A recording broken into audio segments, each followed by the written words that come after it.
Assalomu alaykum YouTube kuzatuvchilari. Hop, bu ishlarimiz 2 yil oldin qilingan ishlarimiz. Aquaplus Tubmoco rangidan bo'lgan. Oynalari Divino holatda. Rom ochilishlari ham Divino открывение ishlatganmiz. Ikki tomonlama ochiladi. Bu eshiklarimiz splashli oyna bo'lgan. Hop. Bemalol ko'rishingiz mumkin. Bu tarafga yana bitta romimiz bor. Bu romimiz yotoqxonalik uchun bitta ochilish qo'ydik xolos.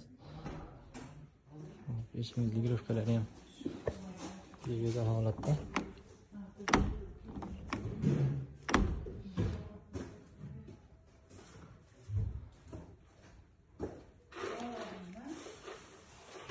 Bu tarafda ham bitta eshik, bitta rom qo'yganmiz. Bu tarafimizda yana bitta yotoqxonaga rom qo'yilgan. Bu ikkita eshik qo'yilgan.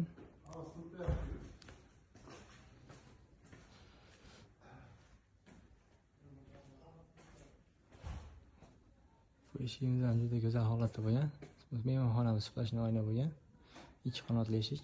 Oynalari ham oq-ko'yot paket holatda bo'lgan.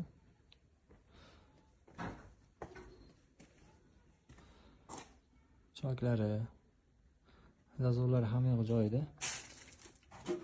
Ikki ligirovkasi buzilmadi. Yopilishlari go'zal holatda. Bu eshigimiz ham 97 razmerda. Hali tashagani yo'q. Buni ham yopilishlari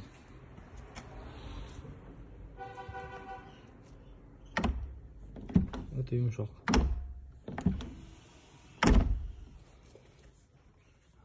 Mana.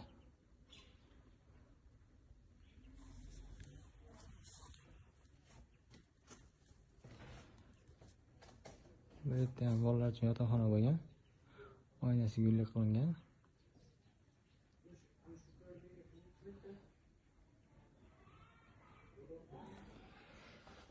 Hop, yana bu taraflarda qilgan ishlarimiz ikkita rom bor. Neobisniy holatda. Bu yerda eshigimiz ham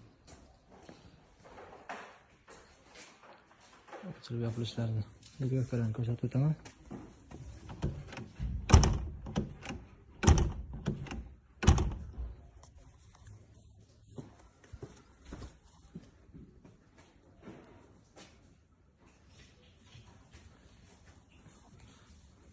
Romlarimiz go'zal chiqqan.